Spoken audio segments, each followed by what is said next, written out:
Bueno, ¿cómo están chicos? Espero que anden muy bien. Eh, bueno, esta es una clasecita más que nada para que puedan eh, adquirir algunos conocimientos acerca de biofísica, de óptica y de visión, ya que se acerca la acreditable y por supuesto el final. Nunca está de más, digamos, saber biofísica porque siempre vamos a ver que todos los temas ¿sí? se correlacionan entre sí, tanto fisiología como biofísica, como anatomía, como fisio. Entonces, está de más decir que hay que tener bastante claro todas las áreas, por más de que nos demos cuenta de que biofísica sea un poco más aburrida, ¿sí? Por así decirlo, que las demás materias, pero bueno, eh, la idea de esta clase es no explayarme mucho, digamos, en lo teórico, ¿sí? Sino poder darles una clase más funcional acerca de este tema, debido a que ustedes cuando rindan el día de mañana o en el acreditable van a tener que aplicar lo estudiado en biofísica eh, de manera aplicada, por así decirlo, al cuerpo humano, ¿no?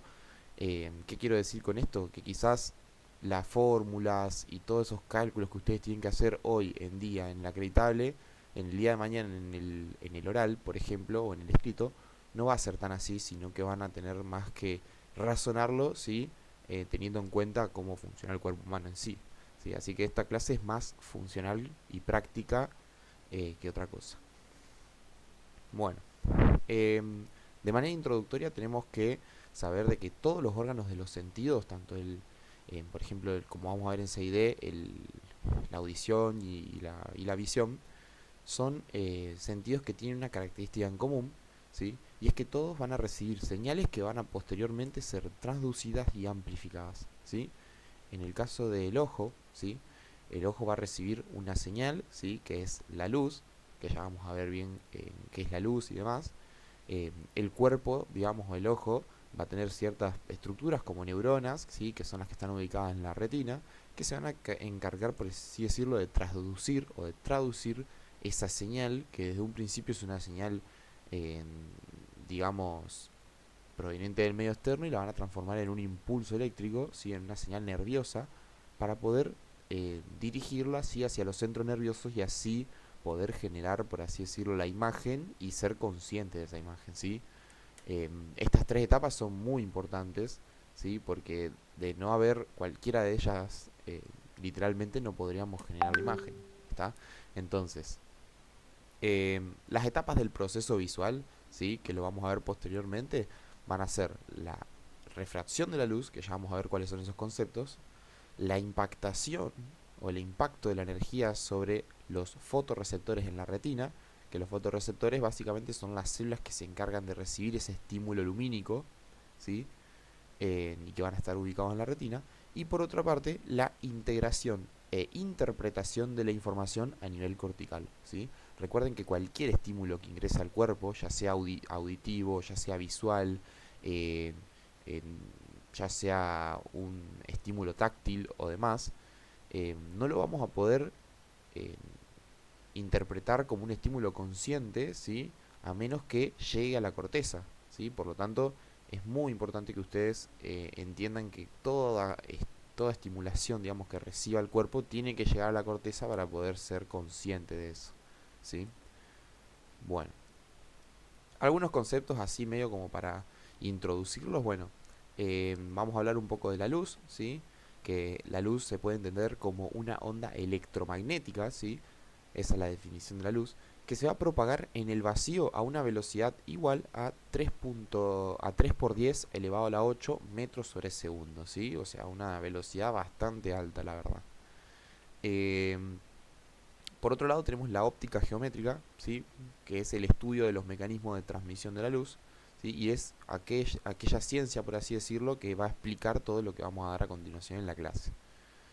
Bien, este detalle no es un detalle menor, el tema de a cuánto viaja la luz, ¿sí? Porque nos va a servir para hacer unos cálculos futuros, así que les recomiendo que lo tengan en cuenta.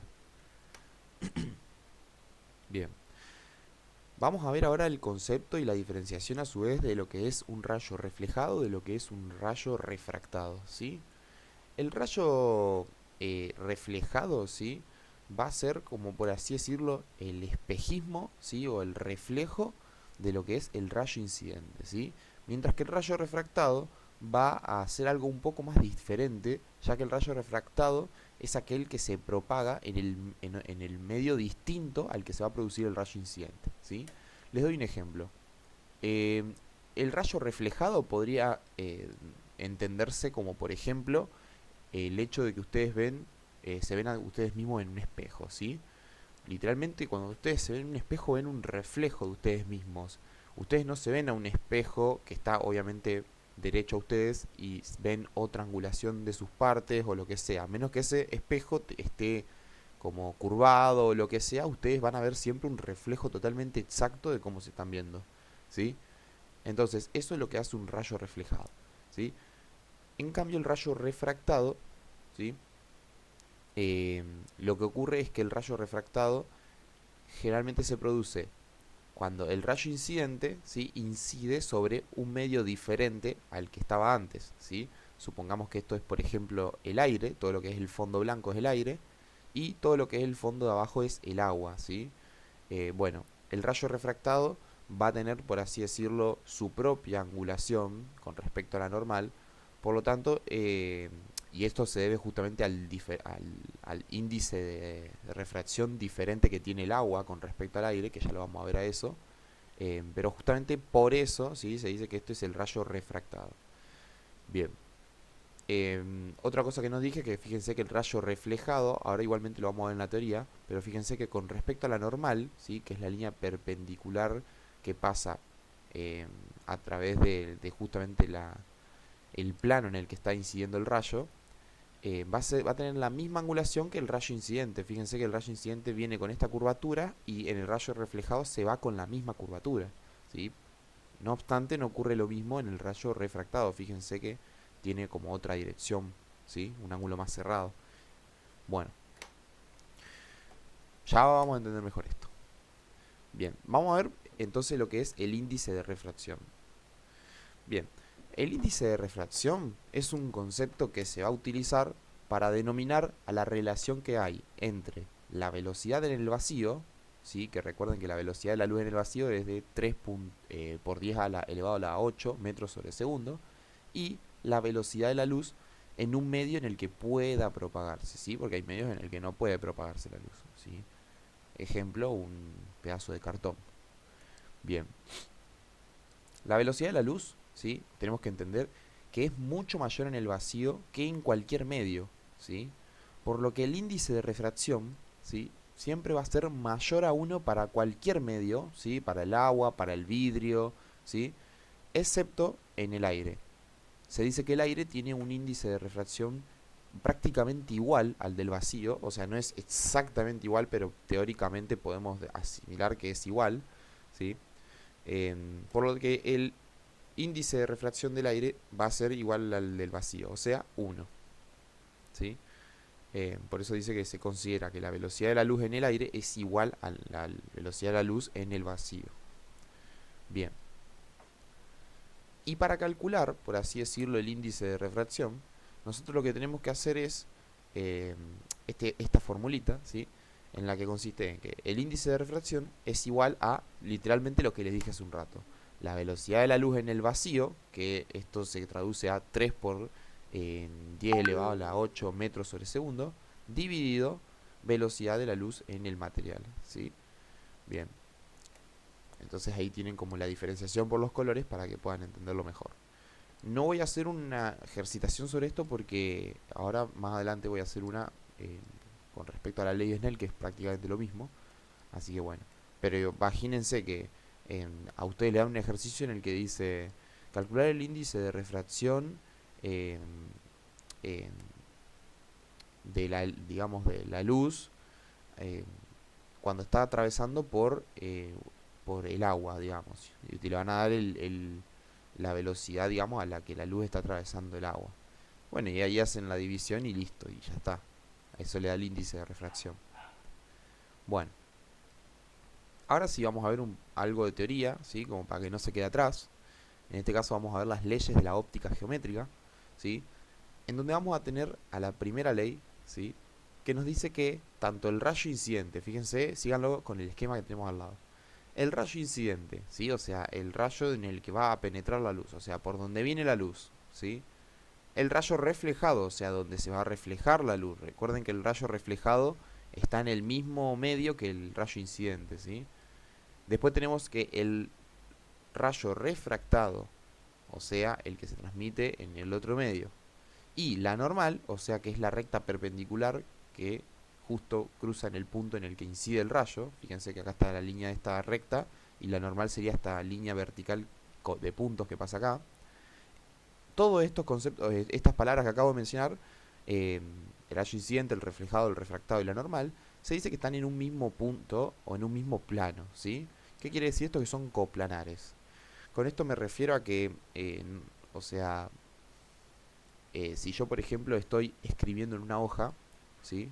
Estoy dibujando en una hoja, todo lo que yo dibuje en esa hoja va a estar en un mismo plano, ¿sí?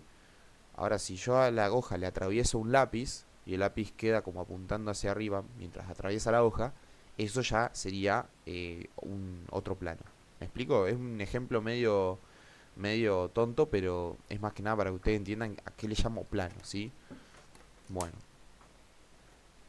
Después tenemos la segunda ley, que es la ley de reflexión. Que se acuerdan lo que yo les dije, que el reflejo, ¿sí? Va a ser, por así decirlo, un espejo del rayo incidente. ¿Sí? O el rayo reflejado va a ser un espejo del rayo incidente. ¿Qué quiere decir esto? Que el ángulo de incidencia, o sea, fíjense, el rayo incidente cuando incide sobre el medio, con respecto a la normal, fíjense que va a tener cierto ángulo, que es el que ustedes ven acá. Fíjense que el rayo reflejado, cuando sale, tiene exactamente el mismo ángulo que el rayo incidente con respecto a la normal.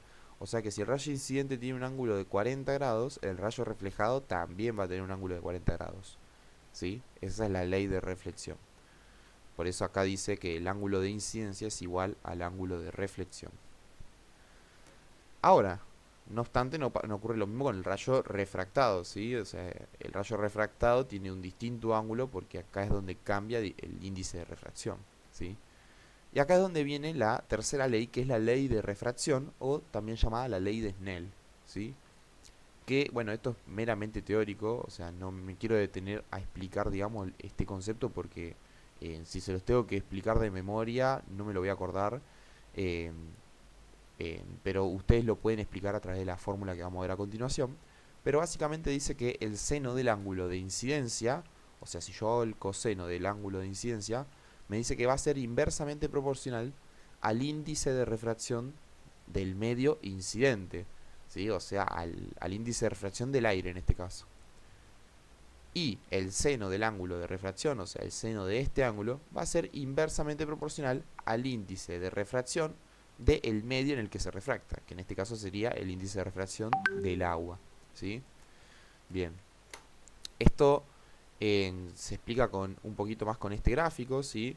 La ley de Snell va a tener como 4 componentes.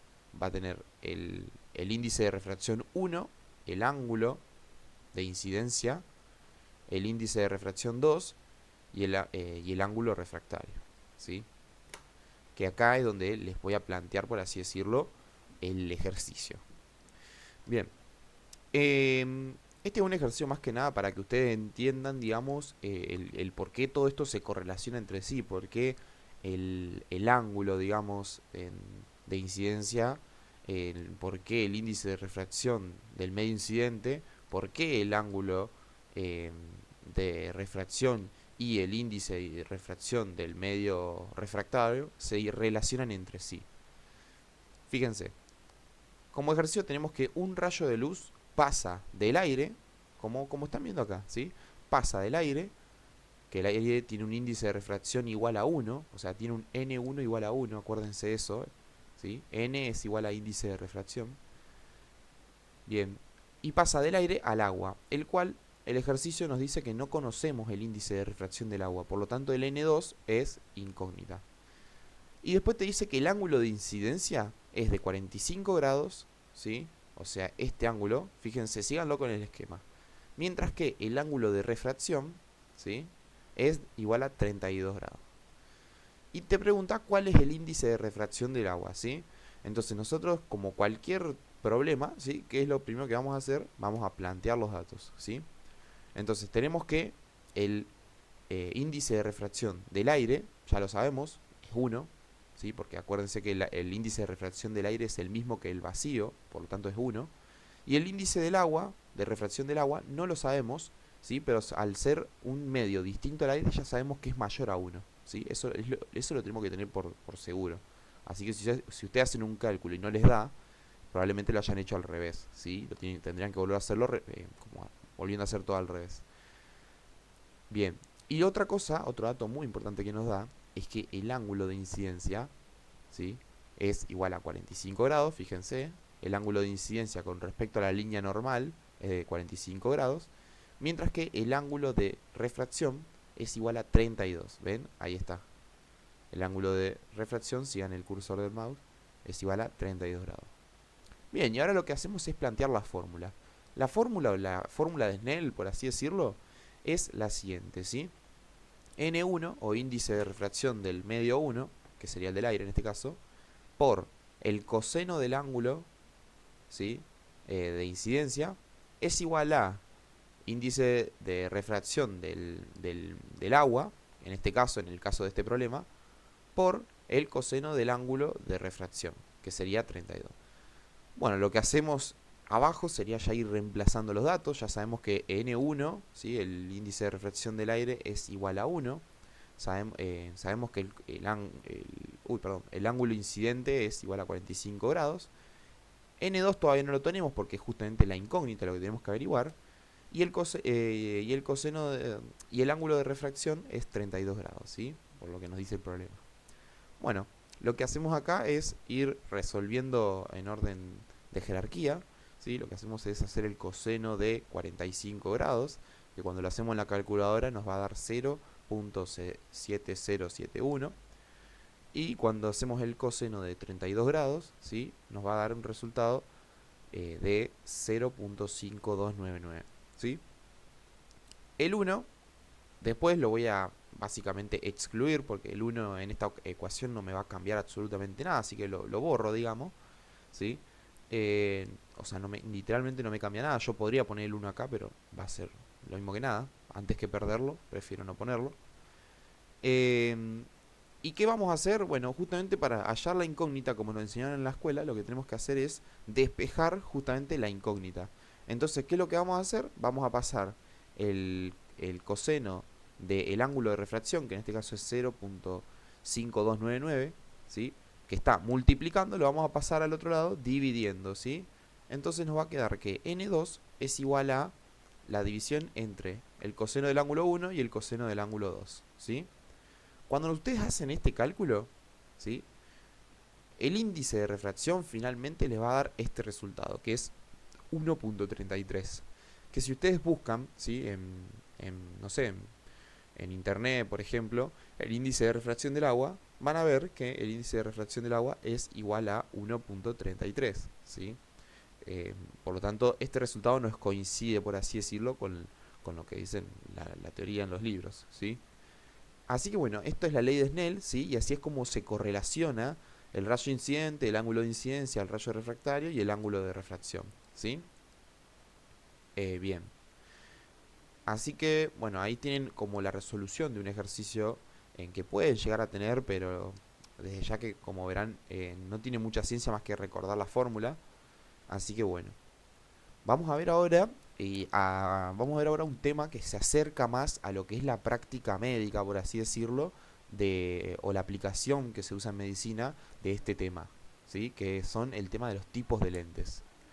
Bien, los lentes, ¿sí? Son un sistema óptico, ¿sí? Es un elemento óptico cuyo fin es la formación de una imagen usando la propiedad de la refracción. O sea, acá no existe el reflejo, ¿sí? Acá existe la refracción y ahora van a ver por qué. Bien, para clasificar, ¿sí? O para diferenciar los distintos grupos de lentes que podemos encontrar, vamos a tener dos tipos, ¿sí? Vamos a tener los lentes convergentes y los lentes divergentes, ¿sí? De los lentes convergentes, los que más me importa que sepan es la biconvexa, el plano convexo, y de los lentes divergentes, el bicóncavo, ¿sí? y el plano cóncavo. Son más que nada los que me interesa que sepan.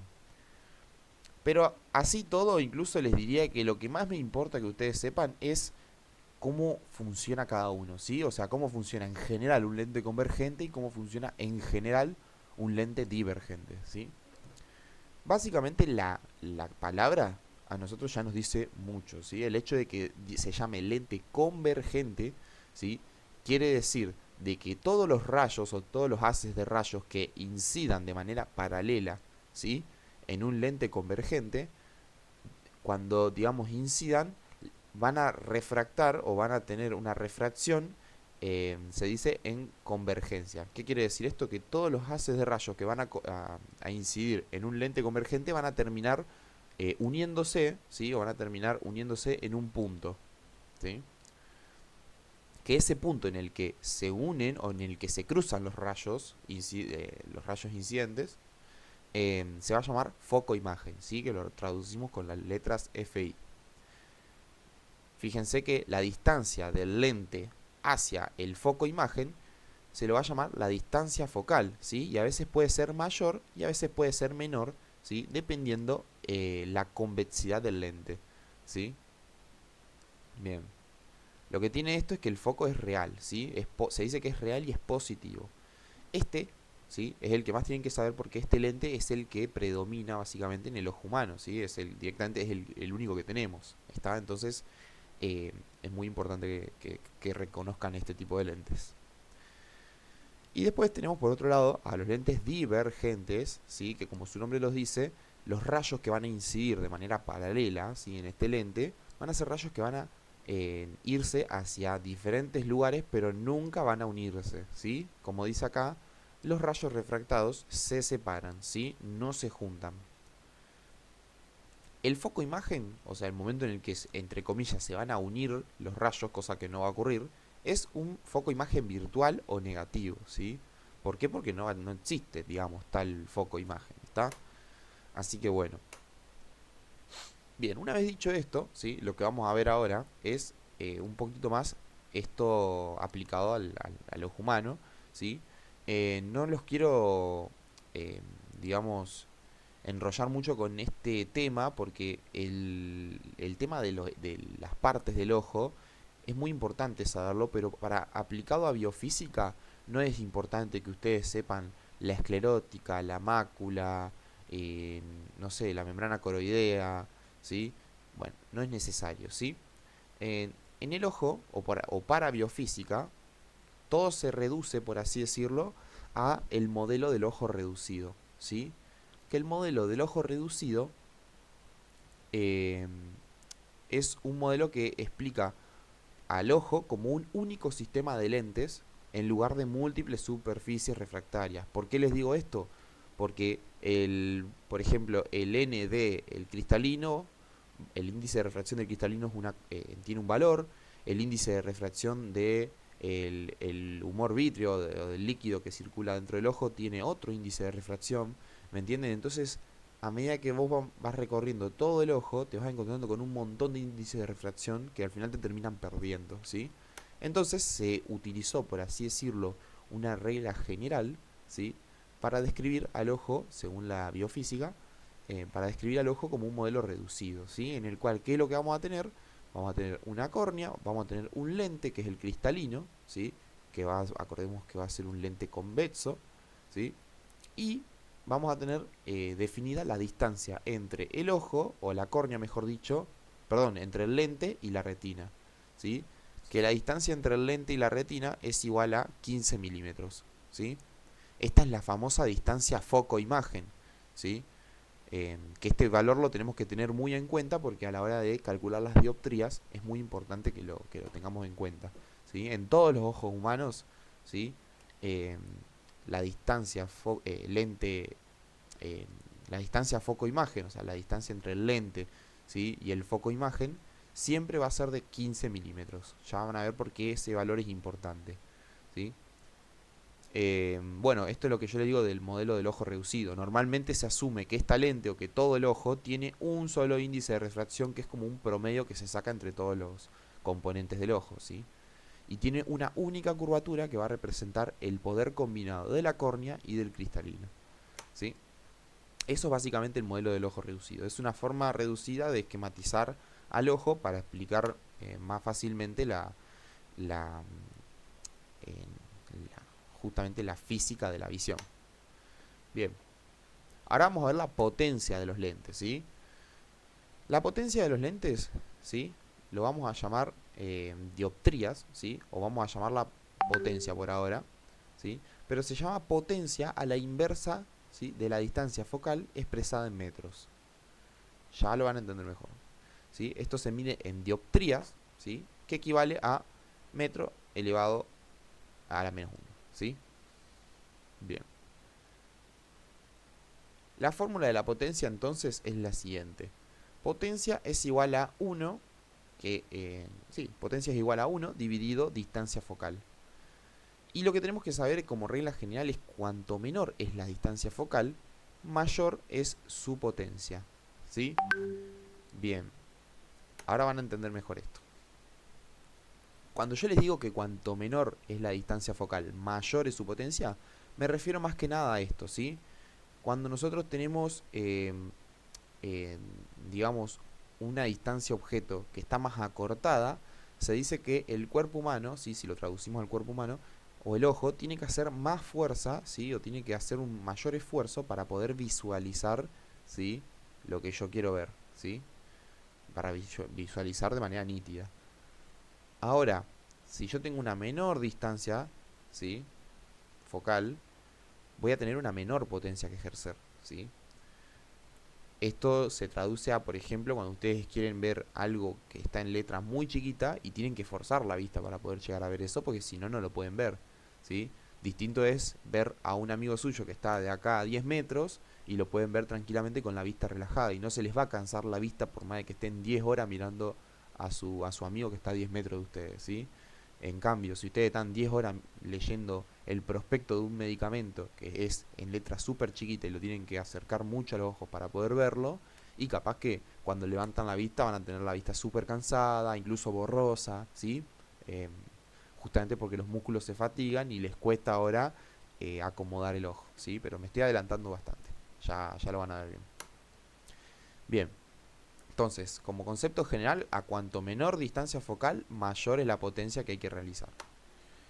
Bueno, entonces, vamos a ver ahora el proceso de formación de imagen, ¿sí? Ahora es cuando nos acercamos todavía más a lo que es la realidad biológica, por así decirlo. Bien, entonces la formación de imágenes, ¿sí?, en nuestro sistema visual se va a dar una imagen real, ¿sí?, invertida, y se va a dar a nivel de la retina, ¿sí? Esto es meramente teórico, ¿sí? Se dice que si yo miro un objeto, la imagen que va a formar mi sistema visual va a ser una imagen real, pero va a estar invertida, ¿sí? O sea, yo si ahora estoy viendo la computadora, no es que en realidad la computadora está al revés, tipo, está en el techo. No, para nada. Es una cuestión meramente teórica, ¿sí? Pero bueno. ¿Qué les iba a decir? Bien, fíjense esto. Imagínense que esto es el cristalino, ¿sí?, o sea, el cristalino del ojo. Y fíjense que la distancia foco-imagen, ¿sí?, siempre, pero siempre va a ser de 15 milímetros, o mejor dicho, ustedes prefiero que se lo recuerden en metros, 0,015 metros, ¿sí? Eso es, tipo, por ley, es fijo. Bien, entonces, para calcular la potencia de la lente, ¿sí?, tenemos que conocer varias cosas, ¿sí? Tenemos que conocer la distancia objeto, ¿sí?, o sea, la distancia del objeto con el lente, fíjense que es todo esto, y la distancia lente-imagen, ¿sí?, o la DI, que la distancia lente-imagen es justamente esta, que siempre es la misma. Si yo les pregunto cuál varían, o si el profe le pregunta cuál es la distancia que varía, ¿sí?, si el DO o el DI, ustedes siempre tienen que decir que el DO, porque, o sea, un objeto puede estar de acá a 10 metros, puede estar a 50 metros, puede estar a 5 metros, puede estar a 2 centímetros, y esa es la distancia objeto. Lo que varía, digamos, es el objeto que yo estoy viendo. Ahora, lo que no varía es la distancia que hay entre el cristalino y la retina, porque la retina no se va más hacia atrás o más hacia adelante, siempre están a la misma distancia. Entonces la distancia imagen siempre, pero siempre va a ser igual a 0,015 metros, ¿sí? Distancia lente-imagen de I de la retina siempre. Bueno, y este es como, por así decirlo, el cálculo que ustedes tienen que hacer, ¿sí? Básicamente, para calcular la potencia, lo que tienen que hacer es potencia igual a 1 dividido distancia objeto más 1 dividido distancia imagen, ¿sí? O sea, primero calculen 1 dividido esto, después calculen 1 dividido esto y después suman los dos resultados para que no se pierdan, porque por ahí las calculadoras hacen un desastre y no les va a dar, por ahí, por así decirlo.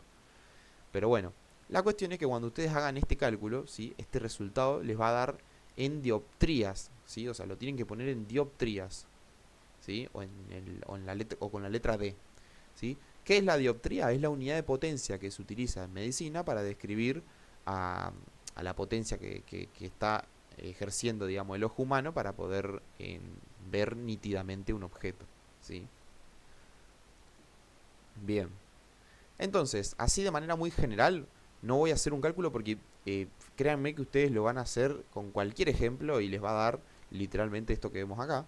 Así que no se preocupen por el ejercicio, aunque si quieren ahora ponemos en práctica uno.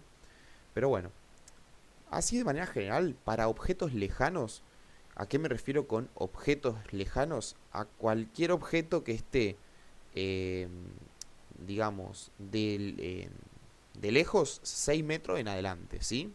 O sea, imagínense, no sé, yo veo a un amigo que está a 7 metros, bueno, entonces mi ojo va a estar relajado, ¿sí? La distancia objeto justamente es justamente la distancia a la que está el objeto, ¿sí? De mí. En este caso, si yo tengo un amigo que está a 7 metros, ¿sí? El DO va a ser igual a 7, ¿sí? Bien. Entonces, para calcular las dioptrías o la potencia, lo que tienen que hacer es 1 dividido digamos, la distancia a la que esté el objeto que ustedes están visualizando, que supongámosle que es 7. Es más, si quieren lo hacemos ahora juntos, así lo, lo, por así decirlo, lo resolvemos ahora. Pero bueno, yo ahora estoy con la calculadora y hago 1 dividido 7, por ejemplo.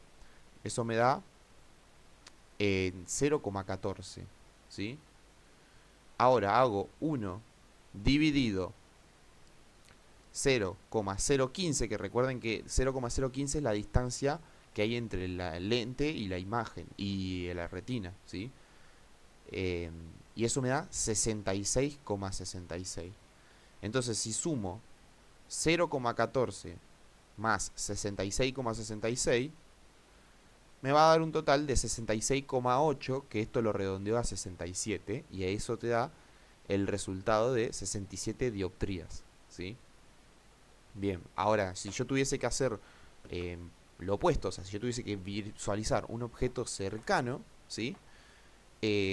Lo que tengo que hacer es ver que la distancia objeto siempre va a ser 0,25, ¿sí? Eh, ¿Por qué digo esto? Porque 0,25 es como, por así decirlo, la distancia mínima de visión. O sea, si yo me pongo un objeto a una distancia más cercana que esto, probablemente no lo pueda ver por más esfuerzo que haga, digamos, ¿está? Así que bueno, en este caso el ojo se va a estar contrayendo, ¿sí? No el ojo en sí, pero ya vamos a ver bien cómo es. Pero bueno, la fórmula aplica exactamente igual. Acá ya conocemos la distancia objeto, porque ya sabemos que si es un objeto cercano lo tenemos que ver más o menos a esta distancia, que es 0,25 metros. Entonces ustedes van a hacer en la calculadora 1 dividido 0,25 metros, que a mí me da 4. Y por otro lado, 1 sobre 0,015 metros, que a mí me da 1 dividido 0,015 metros, me va a dar 66,66 de vuelta, ¿sí? Entonces si sumo 4, ¿sí? Más 66,66, me va a dar 70,6, que lo redondeo para arriba, ¿sí? Y me da 71 dioptrías, ¿sí? Entonces de esta manera ustedes pueden calcular, ¿sí? Las dioptrías en el caso de que estén visualizando un objeto tanto lejano como cercano, ¿sí? Bien. Y acá tenemos este pequeño fragmento de teoría que nos dice que nos habla sobre el ajuste focal y la acomodación, que es un proceso que realiza justamente el ojo y el cristalino para cambiar la curvatura del cristalino con tal o con el fin de poder visualizar nítidamente el objeto, ¿sí? Porque recuerden que si yo a ese cristalino lo hago más convexo, o sea, le hago un poco más de panza, entonces los rayos que inciden van a terminar teniendo una distancia foco, distancia lente imagen más corta, ¿sí? O sea, el FI más corto. Vamos a esto, miren. ¿Qué les quiero decir? Que si yo tengo un lente, a ver si no tengo una mejor foto. Bueno, acá justamente no es el mejor ejemplo que digamos, pero fíjense que mientras yo menos convexo tenga el lente, los rayos que inciden van a llegar más lejos. Si yo le hago más pancita, ¿sí? al lente convergente, los rayos que inciden van a terminar más cerca, ¿sí? Entonces eso es lo que yo les quiero decir. Vamos acá. Entonces, el cristalino va a cambiar su curvatura para formar imágenes nítidas en la retina, ¿sí? Si tengo un objeto lejano, ¿sí? Obviamente la vista va a estar descansada. Entonces los músculos ciliares se van a relajar, ¿sí? Porque no queremos contraer los músculos ciliares si estamos viendo con la vista relajada, ¿sí? Pero los ligamentos se van a tensar, ya van a entender bien por qué. Y por otro lado tenemos a los objetos cercanos, ¿sí?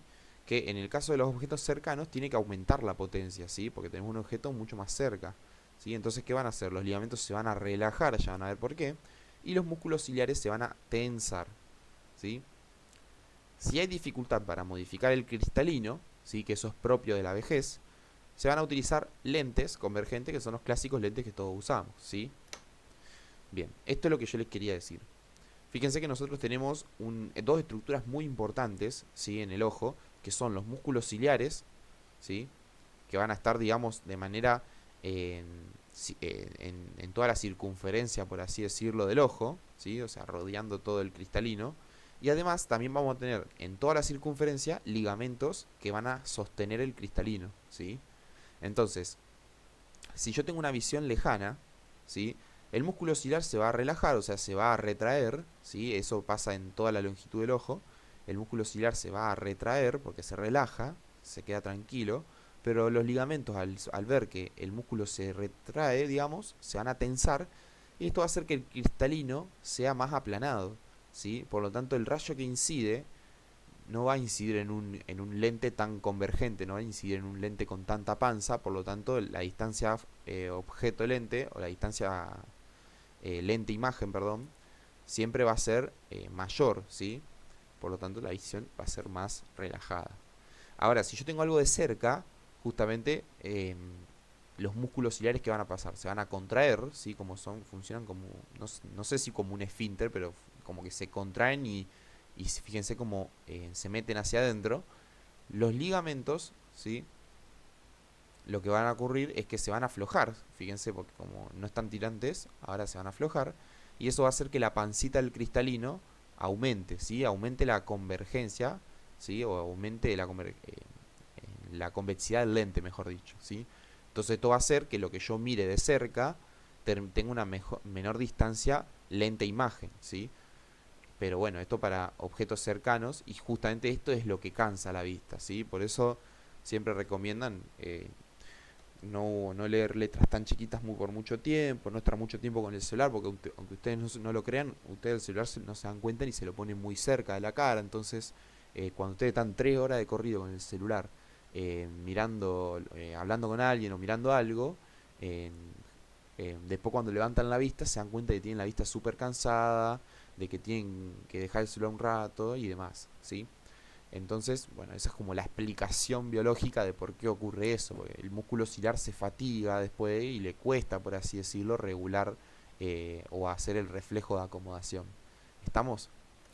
Entonces, bueno, una vez dicho esto, ¿sí? Lo único que me queda es agradecerles por haber escuchado y estar atentos a la clase y obviamente desearles muchos éxitos para tanto el acreditable como para el examen oral, ¿sí?